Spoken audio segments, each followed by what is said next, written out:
espetaculares.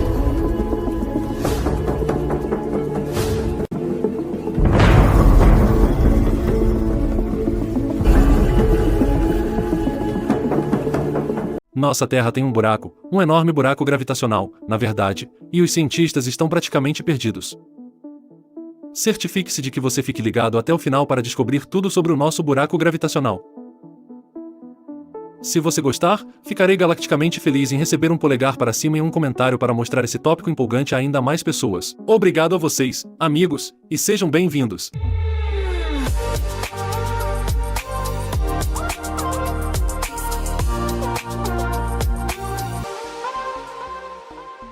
Nossa Terra é um queijo suíço. Bem, pelo menos do ponto de vista gravitacional. Ela está cheia de buracos. Delicioso. Queijo gravitacional. Mas, afinal, o que é um buraco gravitacional? Eles também são conhecidos como anomalias gravitacionais e são basicamente áreas onde a força gravitacional da Terra é excepcionalmente fraca ou forte. Isso parece estranho, pois a maioria das pessoas supõe que a gravidade é a mesma em todos os lugares do planeta. Se eu pular na Austrália ou na França, descerei da mesma forma em todos os lugares, certo? Na verdade, não, porque a força gravitacional que atua sobre nós é influenciada por muitos fatores. É claro que ela não é tão diferente em qualquer lugar que as pessoas de repente flutuariam como balões, o que provavelmente seria muito engraçado, mas ela é diferente. Por exemplo, ela diminui com o aumento da distância do centro da Terra. Imagine que você está no Monte Everest. Como você está mais distante do centro da Terra, a força gravitacional é um pouco mais fraca do que no nível do mar. Em um vale profundo, você está mais próximo do centro da Terra e, portanto, a força gravitacional é um pouco mais forte do que no Monte Everest. Essa diferença de altitude leva a uma variação perceptível na força gravitacional e, portanto, também a uma influência diferente da gravidade sobre o tempo. Isso significa que, se eu quisesse viajar no tempo, só teria que ficar no topo do Monte Everest por tempo suficiente e depois descer novamente. Brilhante! Por favor, não me processe se você tentar fazer isso e cair da montanha. Para realizar uma viagem realmente significativa no tempo, também precisaríamos de diferenças gravitacionais enormes. Um buraco negro seria suficiente, por exemplo.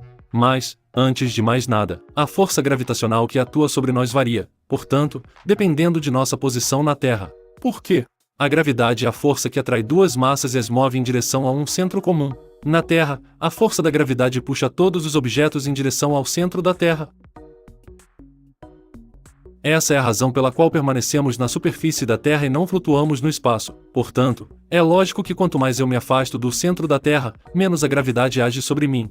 Mas agora há outro fator: a Terra não é uma esfera perfeita. Oh não, já estou ouvindo os terraplanistas aplaudindo. 1, 2, 3...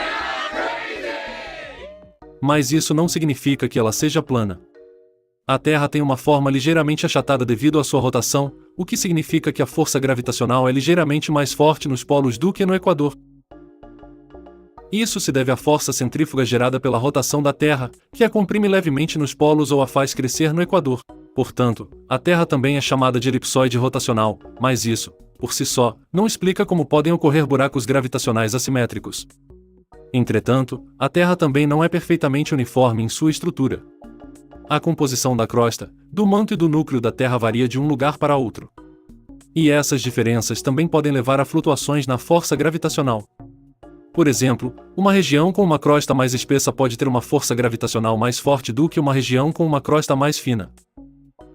Portanto, para resumir, podemos dizer que os buracos gravitacionais são áreas em que a força gravitacional da Terra se desvia do que seria esperado com base na média planetária. Esses desvios podem ser positivos, o que significa que a força gravitacional é mais forte do que a média, ou negativos, o que significa que a força gravitacional é mais fraca do que a média. E um dos buracos gravitacionais mais maciços e misteriosos é o buraco negativo no Oceano Índico, conhecido como Indian Ocean Geoid Low, ou IOGL. Esse buraco gravitacional se estende por uma área de 3 milhões de quilômetros quadrados. A força gravitacional sobre o IOGL é tão fraca que o nível do mar aqui é de incríveis 106 metros abaixo da média global.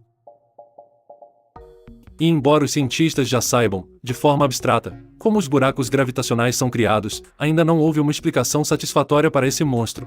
A única coisa que ficou clara foi que uma força geológica maciça deve estar atuando aqui. Antes de chegarmos à explicação que encontramos agora, eu gostaria de ouvir a teoria de vocês. Sem ter assistido mais ao vídeo, como você acha que esse enorme buraco gravitacional foi criado?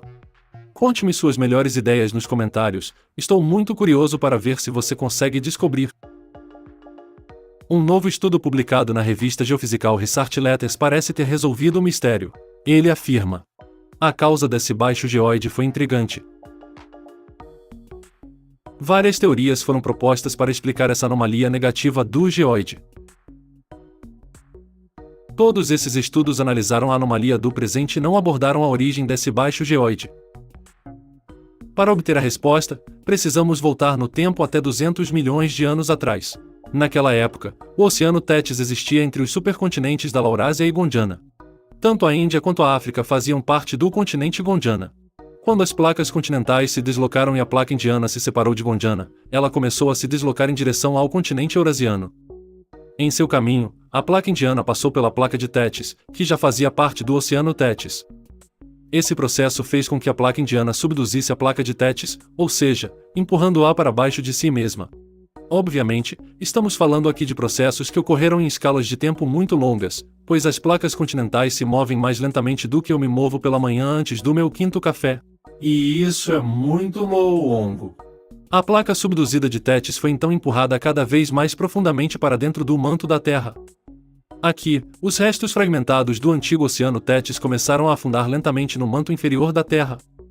Essa descida lenta levou milhões de anos, então você vê que, quando uma placa é subduzida, isso não significa necessariamente que ela acabará saindo em outro lugar. Na verdade, ela pode ser empurrada para as profundezas da Terra.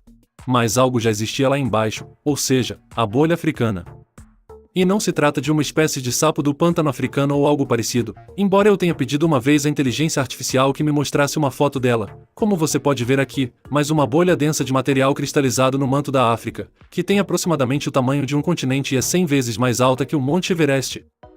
Há cerca de 20 milhões de anos, a descida da placa de Tétis fez com que partes dessa placa deslocassem o magma da bolha africana presa sob o Oceano Índico. O deslocamento do magma pela placa de Tétis que estava afundando levou à formação de correntes ascendentes de magma quente de baixa densidade, o que acabou causando anomalia gravitacional no Oceano Índico. Esses fluxos ascendentes enfraqueceram significativamente a força gravitacional na região e reduziram o nível do mar. Sei que esses processos no interior da Terra são muito complexos, portanto, vou resumi-los novamente em termos bem simples. Assim, uma placa terrestre se moveu para as profundezas do nosso planeta, empurrando para o lado o magma da bolha africana, permitindo que o magma de menor densidade subisse. Isso criou uma região vazia com densidade mais baixa e menos massa em geral. E ainda hoje podemos ver isso no buraco gravitacional. Um dos pesquisadores envolvidos coloca a questão da seguinte forma: o que vemos é que o material quente de baixa densidade dessa bolha está sob a África, sob o Oceano Índico, criando esse baixo geoide.